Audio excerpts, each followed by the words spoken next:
Does Juraj Slafkovsky have just a little bit of Brady Tkachuk in him, Carlo? That's one of our topics here with Mr. Colaiacovo. Now, I'm not sure if Slafkovsky has a brother that he could drop the gloves with at international tournaments, but needless to say, the Montreal Canadiens would be thrilled if Slafkovsky developed that type of physical mentality that Brady Tkachuk has.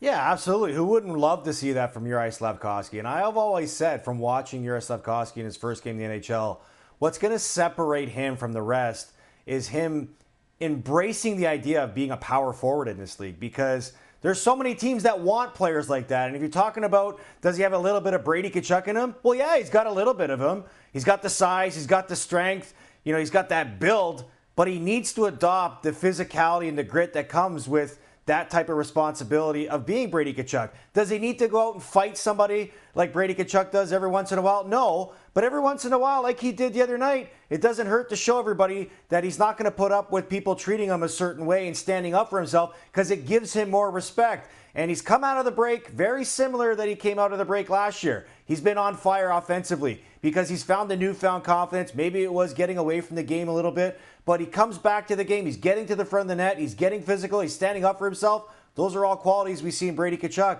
So if he can become a Brady Tkachuk, I think Montreal Canadiens fans would love that. Oh, no doubt about that. And I know Montreal Canadiens fans are loving what they've seen from Lane Hudson all year. Guy has been a beast on the back end for Montreal, and yet Macklin Celebrini is still the prohibitive favorite to win the Calder Trophy. Does FanDuel have it right? Well, I think they have it right on their end because he's a forward. And you look at Celebrini, forwards are projected to get more points than defensemen. But in my eyes, I think they got it wrong.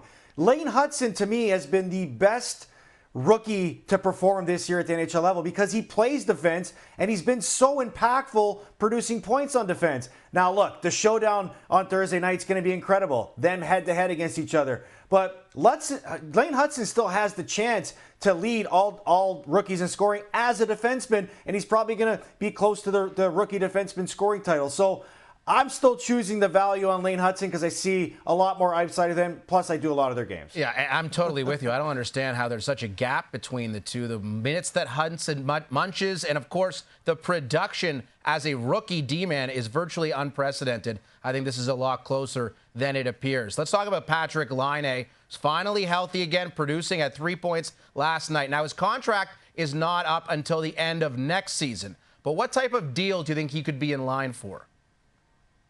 Well, the deal that he's going to get is the consistency that he shows, because that's been the knock on Patrik Laine his whole career. Now, he's found great success in Montreal. If you really think about it, he scored again last night, and he improved Montreal's record to 10-1-1 when Patrik Laine scores a goal. So it goes to show you how much of a game breaker he can be for the Montreal Canadiens. But they need to see more of his all-around game. And you look at his career stats, 510 games, 218 goals, only 192 assists. How many times do we see that in a player that he's got more goals than assists? So if I'm looking at a contract for him in 2 years from now with the salary cap going up, a guy that can potentially score 30 goals, you're looking at somewhere between $6 and $8 million. Our hockey insider, Pierre LeBrun, reporting earlier this week that both Jake Evans and Joel Armia could very well be on the move before the March 7th trade deadline. What type of package do you think the Habs could be looking for in return with those guys on the move, maybe together? Well, anybody acquiring those two are getting a dynamic duo right now because they found so much chemistry, so much good chemistry playing with each other as role players, guys that can kill penalties, guys that can forecheck, guys that can play in a shutdown role. So those are very effective pieces when you're looking at acquiring for teams that want to make a deep playoff run. You look at Montreal's history; they want picks and they want players that have some sort of upside potential. So if I'm looking at a package with these two guys, I'm looking at 2 or 3 picks, middling picks, and maybe some, middle of the pack prospects. All right, Alexander Ovechkin. We know he's just 12 goals away from Wayne Gretzky's all-time record. I was looking at the schedule.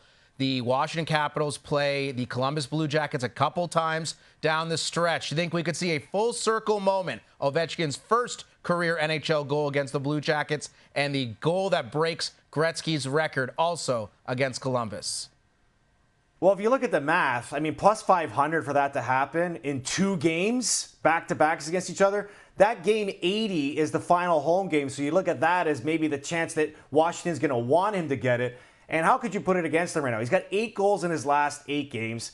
Yesterday he achieved the 19th 30-goal season of his career. For plus 500, I think that's tremendous value for Ovechkin to do it in full circle against the Columbus Blue Jackets. The way Ovechkin is going, he could break the record next week. The guy is on fire. Thanks for watching. Power Plays powered by FanDuel.